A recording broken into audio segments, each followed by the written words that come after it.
Thomas Edison, the name conjures light, the glow of a bulb piercing the dark, the crackle of the first recorded voice.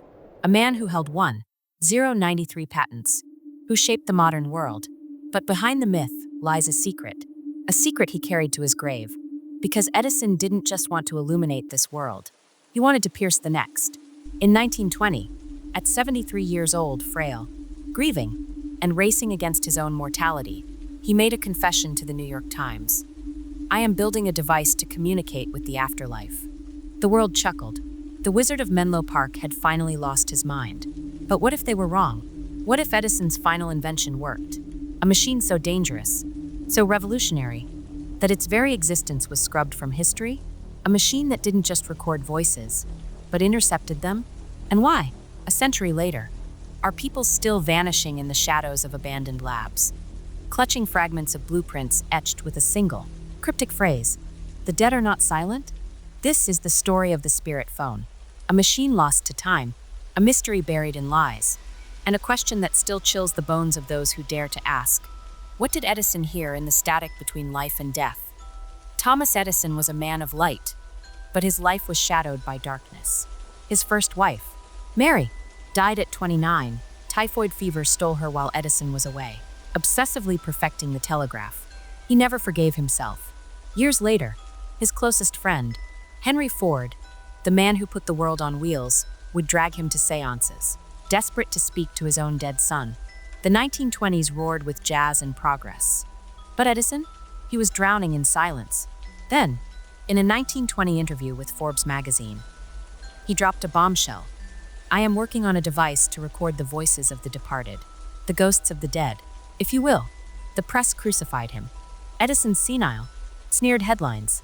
"A cheap carnival trick," scoffed physicists. But behind closed doors, the truth was far stranger.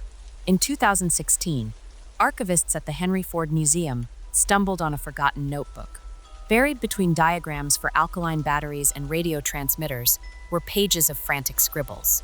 A horn-like receiver made of vibrational alloys, a microphone labeled spirit wavelength, and at the top of one sketch, in Edison's jagged handwriting, "Spirit phone, do not test after dark." But here's what chills me.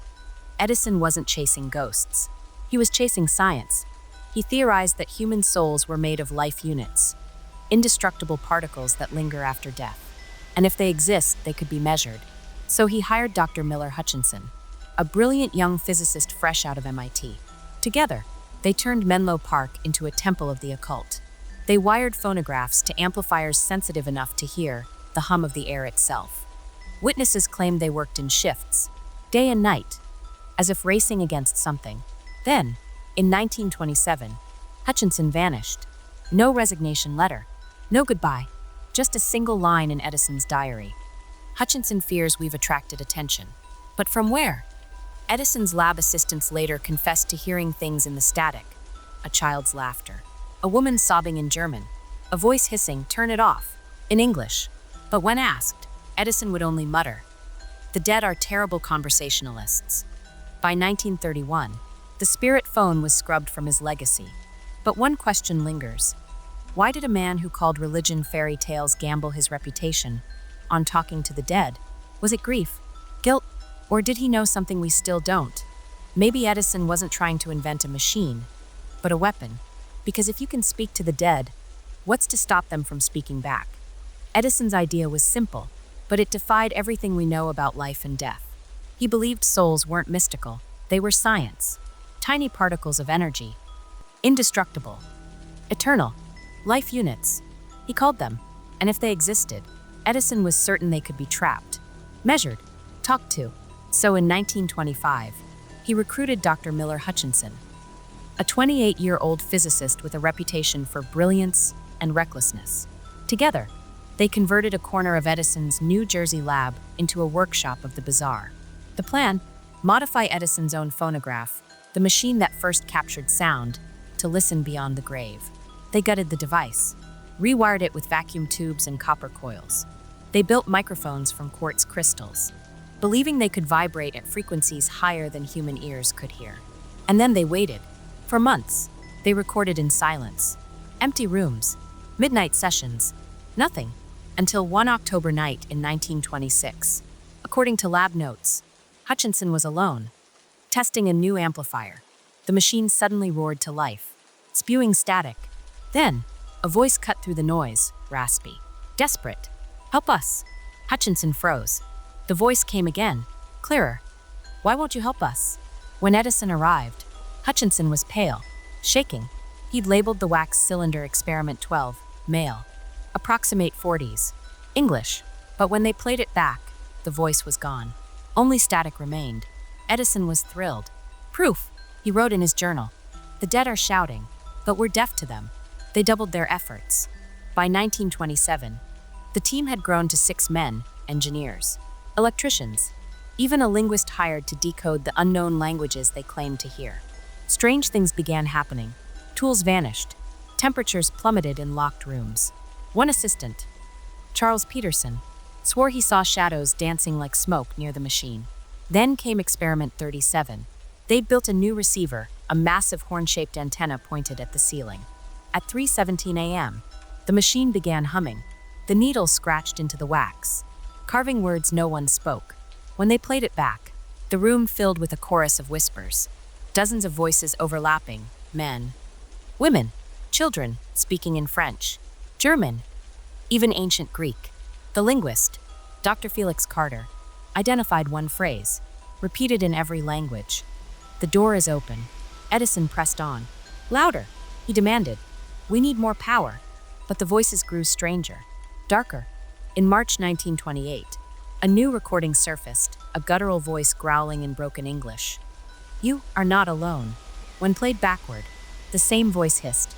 We see you. Lab assistants quit. Some begged Edison to stop. Others left in the night, refusing to speak of what they'd heard.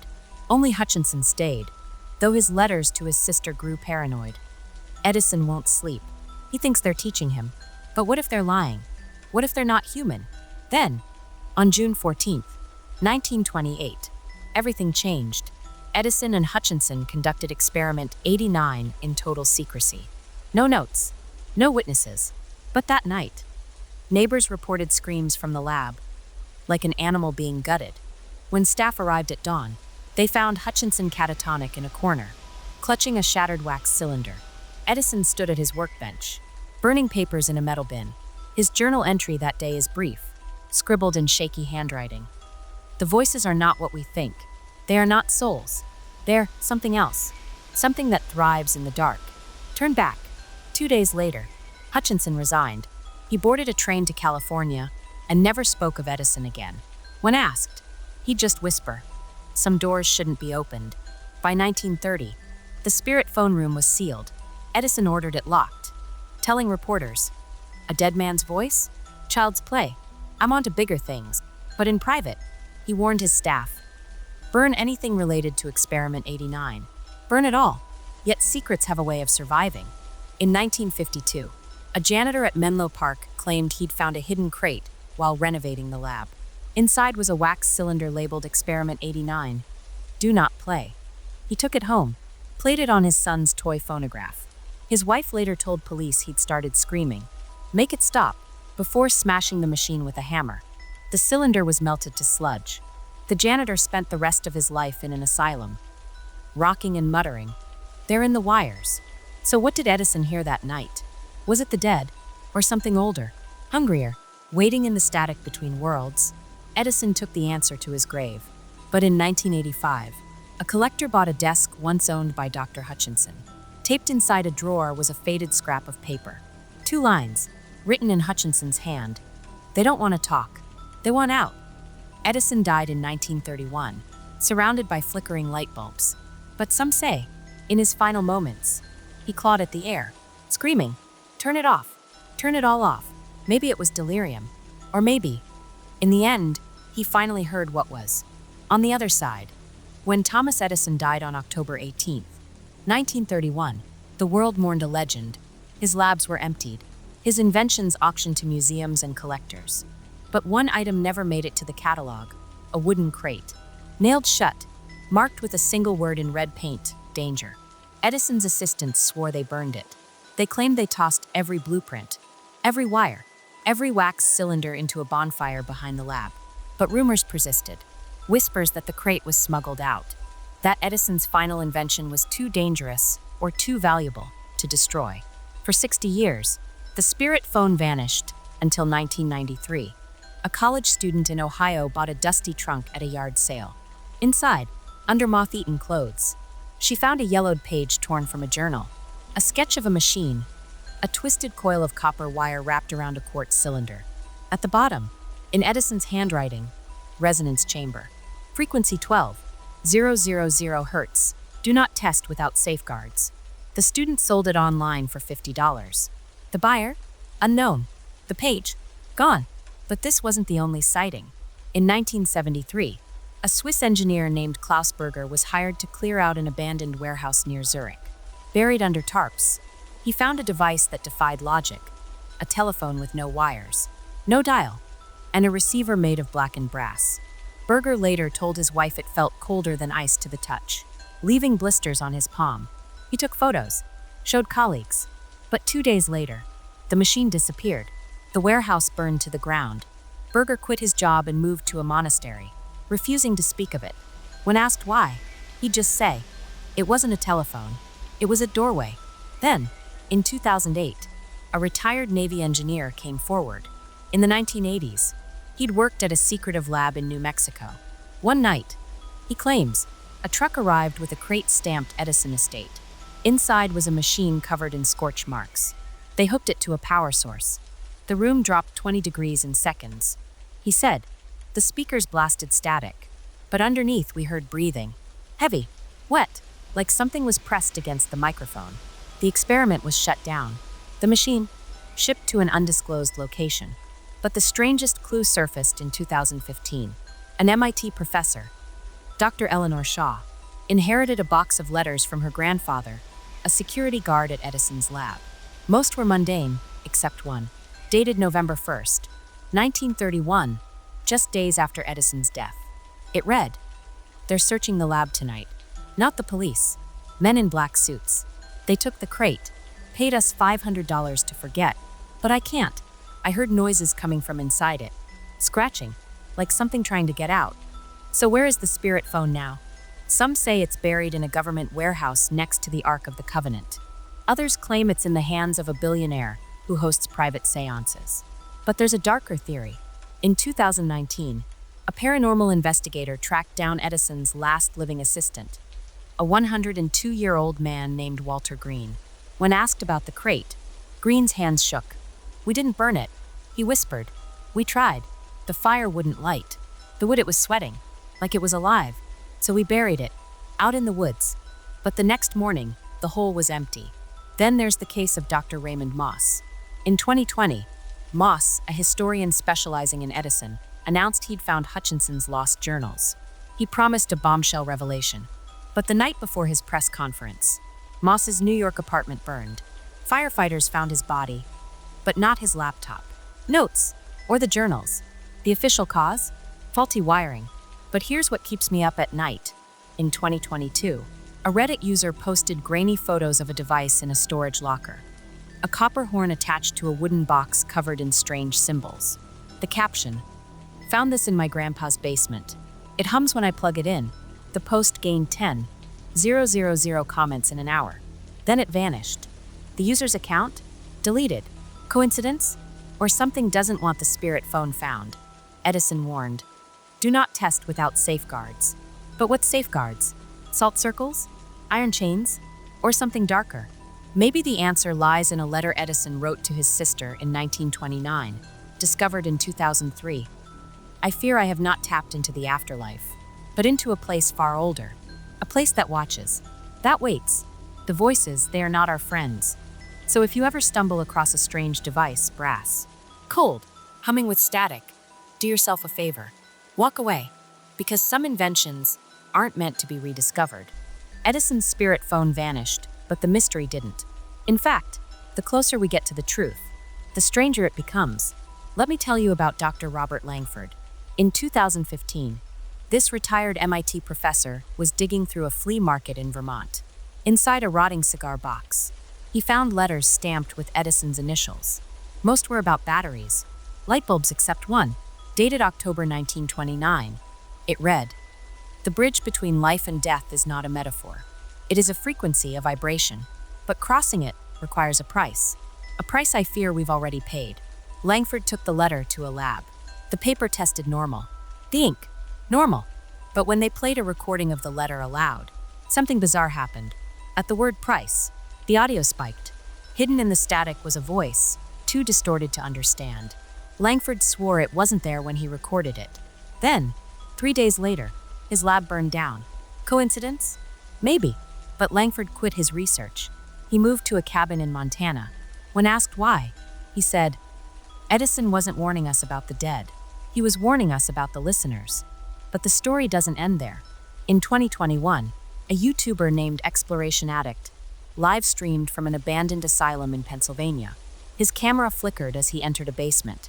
There, under moldy sheets, was a rusted machine labeled E-Black Lab number 13. The chat exploded. "That's Edison's logo." The YouTuber laughed. "Let's plug it in." He wiped dust off a brass dial. The machine hissed. The live stream filled with static. And then a scream. Not from the asylum, from the machine itself. The YouTuber dropped the camera. When he picked it up, his face was white. "We're leaving. Now." The video was deleted an hour later. His channel went dark. 3 years later, he still hasn't posted. But here's where it gets stranger. In 2022, a group of urban explorers broke into an old military bunker in New Mexico. They found a room filled with 1950s-era tech and a device matching Edison's resonance chamber blueprint. One explorer, Maria Gutierrez, later told a podcast, "It was warm, like it had been used recently. We took photos, but when we checked our phones, they were blank. Even our cloud storage was wiped." Then there's the Reddit post from last year. User u/SpiritHunter 2023 claimed they'd bought a haunted radio at a garage sale. When they played it, a voice whispered, "Thomas, can you hear me?" They posted an audio clip. Thousands listened. Then, the user deleted everything. Their final comment, "It's in my walls now." But the most chilling clue? In 2023, a tech CEO named Marcus Cole paid $2 million at an auction for a crate labeled Edison Fragile.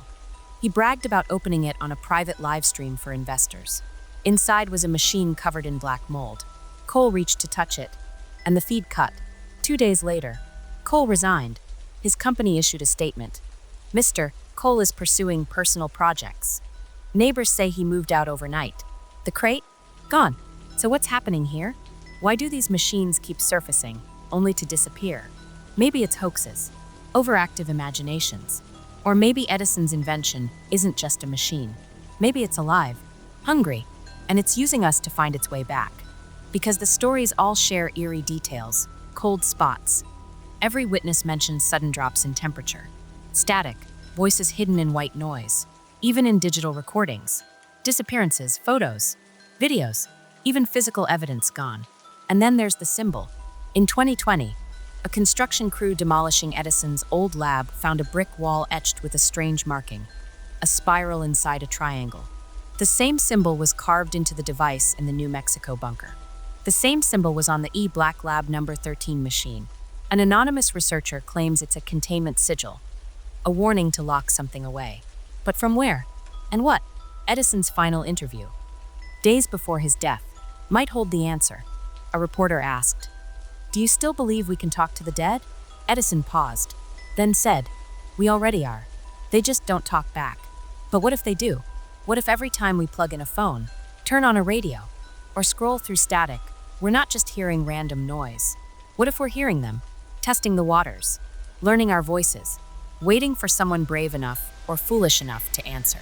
Edison's last letter warned, "The price is a soul." But whose? Maybe the spirit phone isn't lost. Maybe it's hunting, and maybe it's getting closer. Thomas Edison died with 1093 patents to his name, but his last invention? The one he begged his staff to burn, to bury, to forget? That's the one that matters. Because here's the terrifying truth. We don't know if Edison failed. We don't know if he went mad. What we do know is this: whatever he unleashed, it's still here. Maybe the dead can't speak. Maybe the afterlife is silence. But what if Edison didn't contact heaven? What if he tapped into something older? Something that existed long before humans, before light bulbs, Before language, something that doesn't want to be found, but loves to be heard? In 2018, a physicist at CERN, Dr. Lena Kovac, published a paper titled The Edison Frequency. She theorized that Edison's life units weren't souls. They were primordial entities from a dimension adjacent to ours. Energy that feeds on attention, on fear, on sound. Think of them as parasites. She wrote, they latch onto electromagnetic waves, radio, Wi-Fi, the human brain, and every time we listen, we feed them.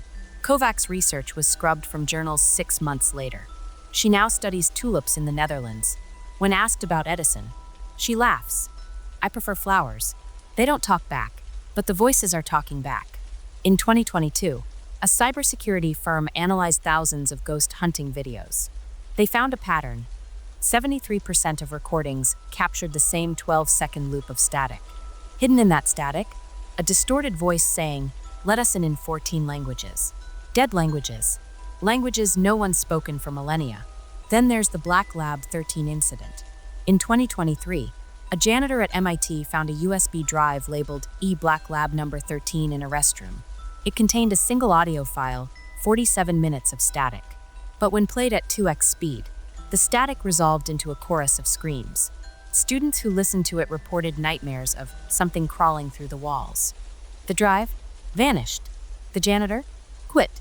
Edison warned, the price is a soul. But what does that mean? Ask Father Michael Carter. In 2019, this exorcist was called to a farmhouse in Iowa. The family claimed their Alexa kept whispering, "Thomas says hello." Carter played Edison's 1929 letter aloud as part of a blessing. The room dropped below freezing. The Alexa erupted. "You shouldn't have done that." Then it began reciting the family's private conversations, word for word, dates going back years. Carter burned the letter. The house went quiet.